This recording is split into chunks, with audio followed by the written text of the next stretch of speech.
Hey, this is Lori with Sparrow's Cry, and I just wanted to take a few minutes and tell you my story of miscarriage and adoption loss. And I know there's a lot of you who know it and know bits and pieces, and some of you who don't know any. So it'll give you a little bit more insight as to my love for Sparrow's Cry and why I started it. So if you'll excuse me, I do have a cold, so please excuse that part. But um, I got married in my senior year of college, the last semester of my senior year of college, to my now ex-husband, and immediately started trying to conceive.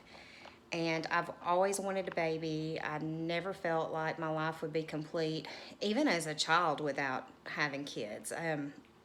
I played with baby dolls well until I was probably too old to play with them. And I just remember even pretending that a baby showed up at my doorstep. So there was always that love and that longing for adoption as well.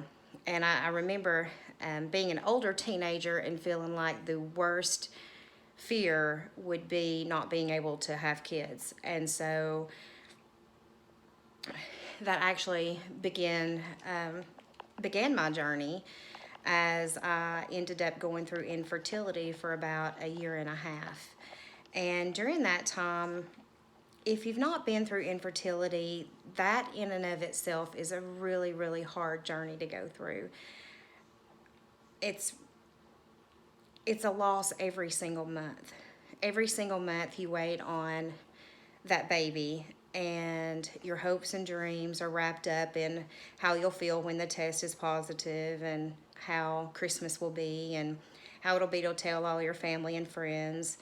And then you get a pregnancy test at the end of the month and it's negative, and your whole world just comes crashing down all around you again. And so it's very much a loss every single month. I didn't know anyone that was going through infertility, and so it was a whole new world for me. I just felt very isolated.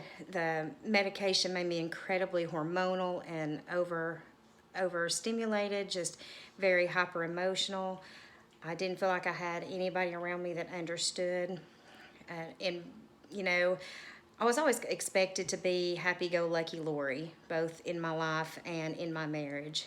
And so I just tried to keep up with that face and continue on the journey. So finally, I did get pregnant, and I just remember it being a complete joy, just a joy like I'd never known.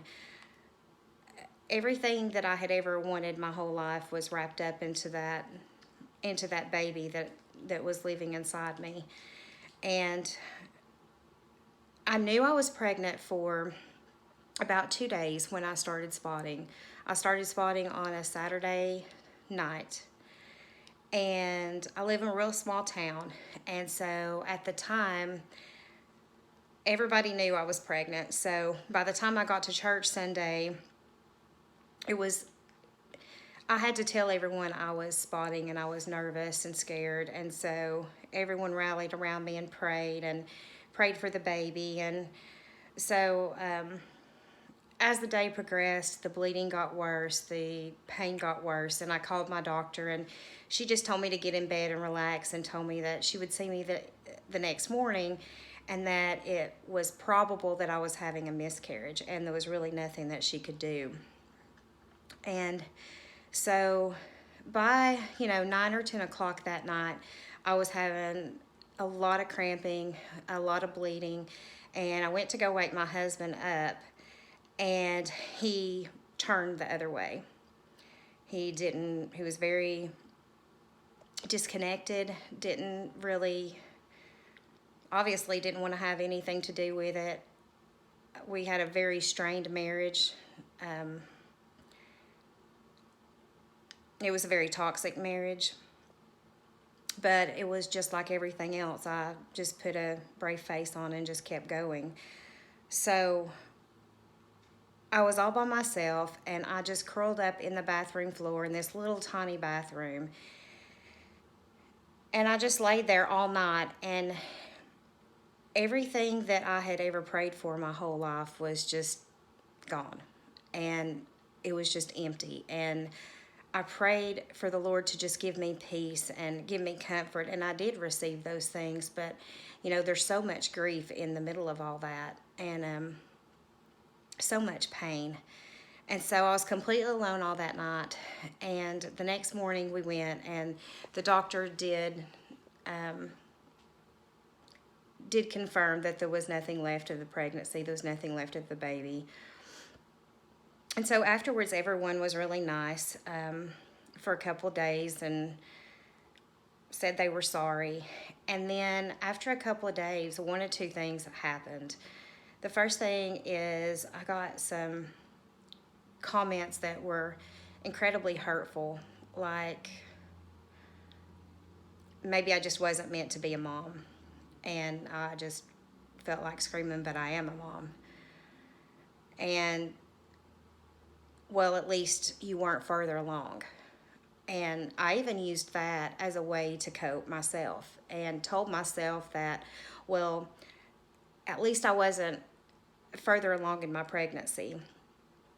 And by saying that,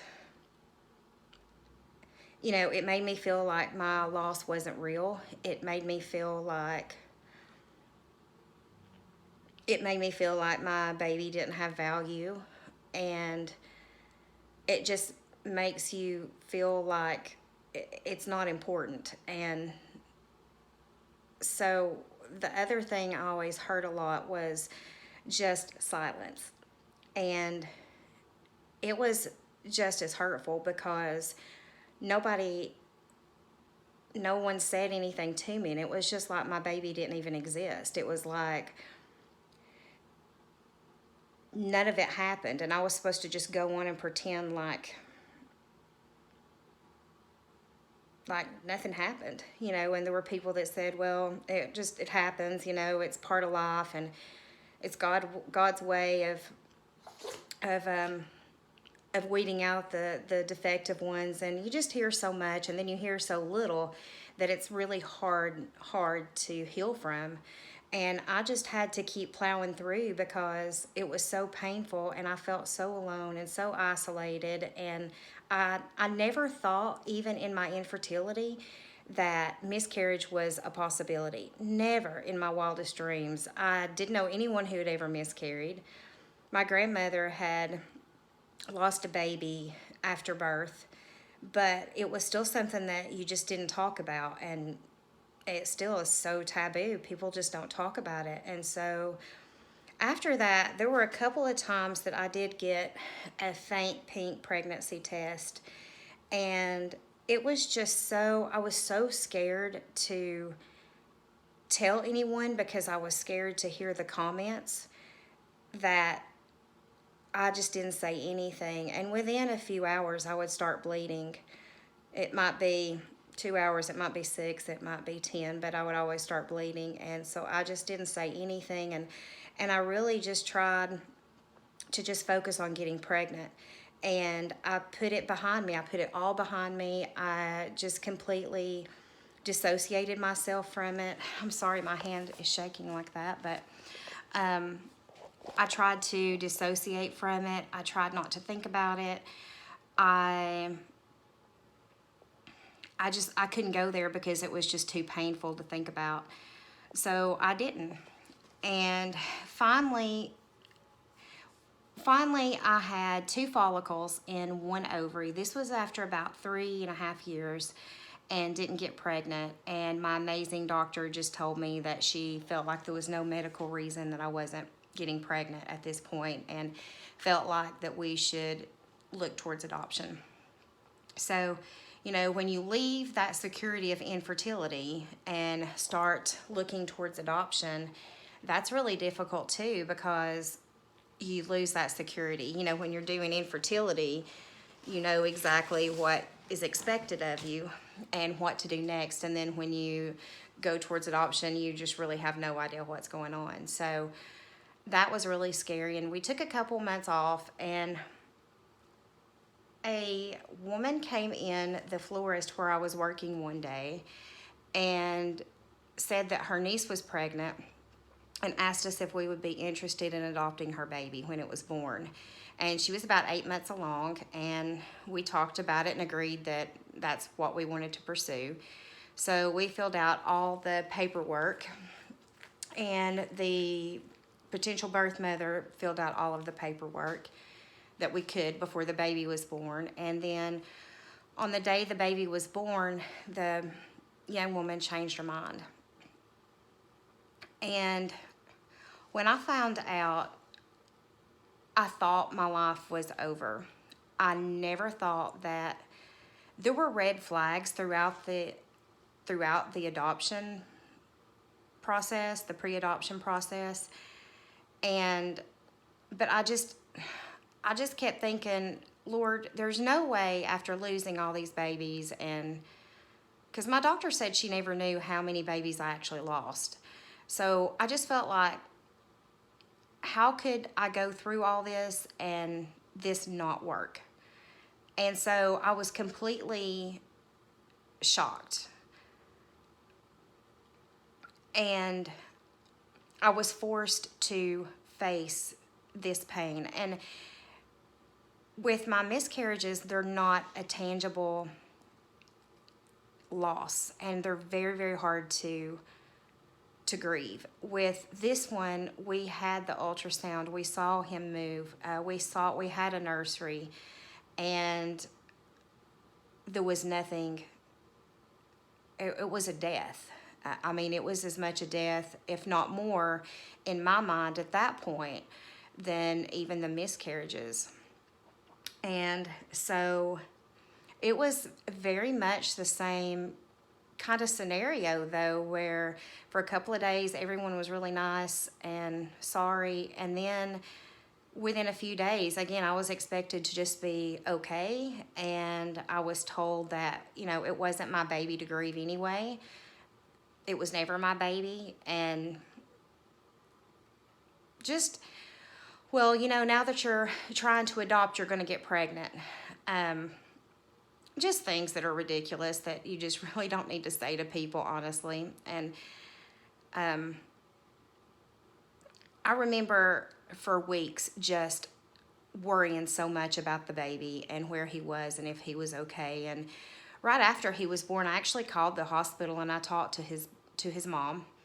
And I remember that I didn't feel any bitterness or any anger towards her or anything. And I just told her that I wanted her to know that we had always wanted a relationship with her, and that I was sorry that she had been put in this position, and that I didn't want her to ever think that it was just a flippant decision for us to adopt the baby, that he was wanted, he was loved, he was cherished. And so, but even with that, it was just hard to get a lot of closure. And so it was a very hard, painful process because I was all alone again.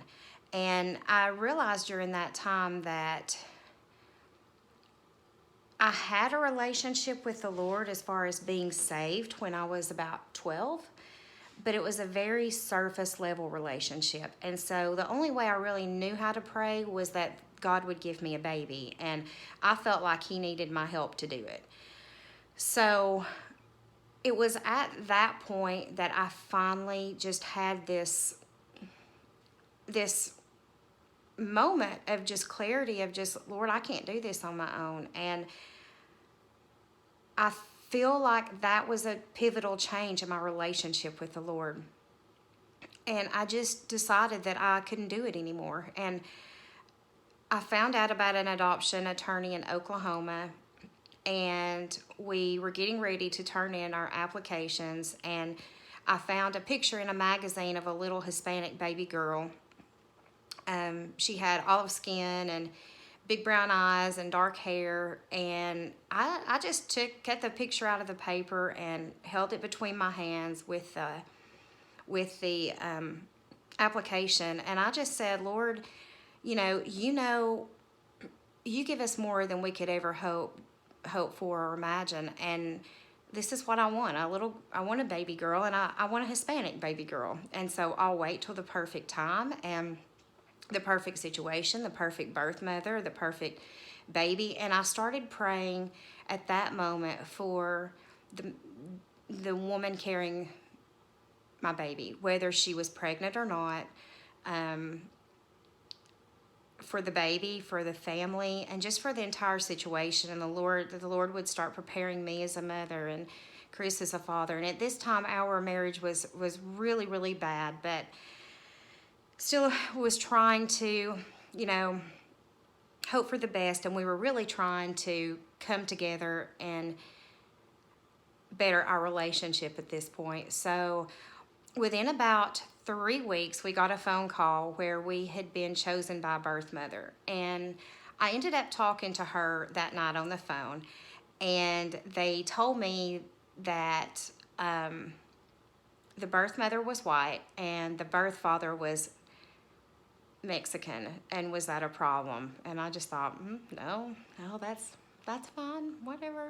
We didn't specify any sex or race or anything on the paperwork. And then she said, and the baby is a girl. Yep, kind of knew that too. And so it was just a beautiful relationship. We flew down and spent the weekend with Jana and her family, and Kennedy was born. We missed the birth by about 4 hours, but she was introduced to me in Jana's room, and we stayed in the hospital with her and spent 2 weeks in Oklahoma with her and her family, and it was just an amazing, amazing experience. And so my heart was just so full, and I was so, it was, I can't even explain it. Everything that I went through was worth it for that moment. So about 4 years later, marriage was still bad, but I was really praying for another baby and just kind of dabbling around in a private adoption. And I met a young woman online who was from Nashville who said that she was pregnant. And she really just needed a friend. She just had a lot going on, and I befriended her, and we met, and she asked us to parent the baby when it was born. And I think at that point there was like 6 weeks left or something like that. And so it just seemed like a really easy relationship. Kennedy met her, she told Kennedy the baby was her little sister, and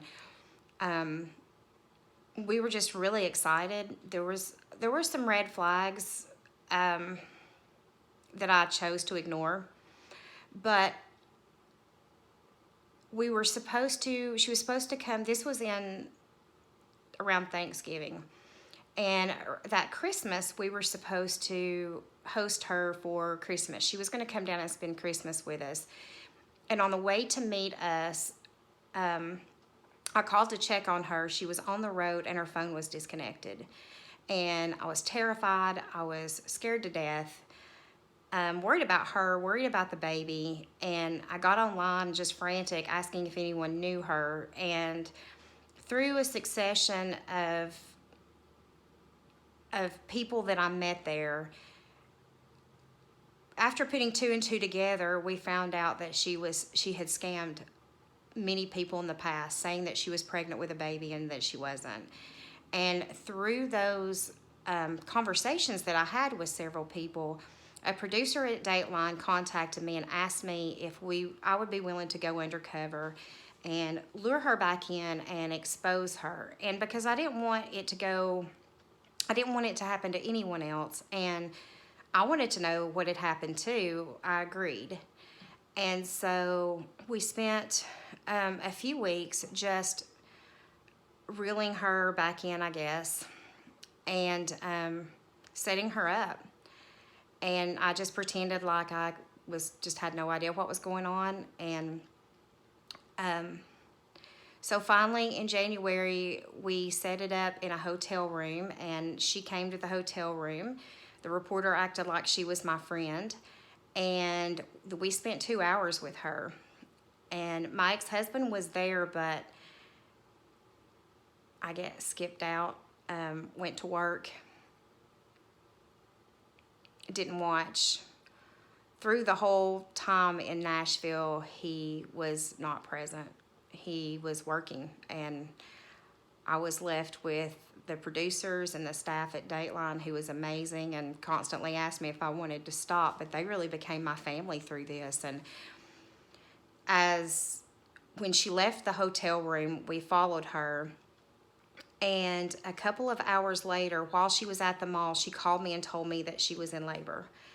And when I called her back, about 30 minutes later, to check on the progression of her labor and find out what hospital we needed to go to, her phone had been disconnected again. So, again, I'm alone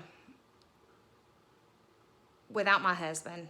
And thank God, the reporter, Victoria, and the associate producer, Deanna, were there. And they held me, they watched it unfold, and it was just complete disbelief. I knew it was a scam in my head, but my heart just, I couldn't grasp what was really happening. And we had uncovered that she wasn't even pregnant, but still I was hoping that she was scamming everyone but me. The next morning, we woke up and she surfaced again, and we were able to confront her again, and it was the same stuff. She didn't accept any responsibility or anything like that. And so we went our separate ways, and after it aired, a lot of people came forward and said that they had been scammed by her too. And actually, if you want to read, it's a really twisted story and way too long to tell on here. And if you want to read the transcripts, you can actually Google Lori Coleman, Coleman, adoption scam, and it will pull up a couple of different transcripts from the different times that it aired. There were a couple of different airings. One was the original, and one was the update. So you can find that there if you're interested. But through that, we were actually placed with a birth mom who was pregnant with my Kingston. So Dateline actually kind of followed that, which was pretty neat for Kingston, actually, because he thinks he was a star before he was born, and he was. But they followed us to a doctor's appointment, and because there was so much going on about what had happened to us. But that was in January, and by September, I was in the delivery room with my son, and I watched him take his first breath. And again, it was just like everything that had happened was worth it 100 times over. And the scam was very, very hard because it was a betrayal too. It wasn't just a death of a dream, a death of your baby, a death of,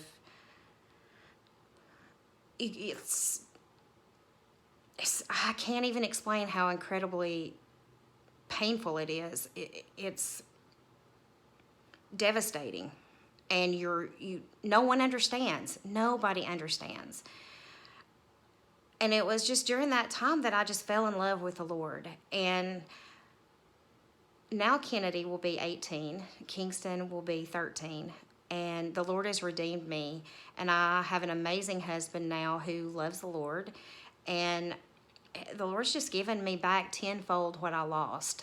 And I just want you to know, if you're going through this right now, and if you feel like you're hopeless, I just promise you that the Lord will redeem you. I promise you that you turn to Him, and it brings you to a different relationship with Him, and you can see Him for His character. You can see Him fully for His goodness, and it just changes your whole perspective on Him. And that's what it did for me. For me, was it just gave me such a love for Him and such a gratitude for the sanctity of life that you do not realize until you just lose it, and how precious it is and what a gift it is. You don't take anything for granted. And so I will leave you with this, my favorite verse. It's Isaiah 61:3, and it's, He will give you beauty for ashes. He'll give you joy for mourning. And we will be like oaks of righteousness for the glory of the Lord. And that's Lori's paraphrase. Hopefully that's that's right on point. But and he will give you beauty for ashes. He'll give you joyous praise instead of your mourning. And you do.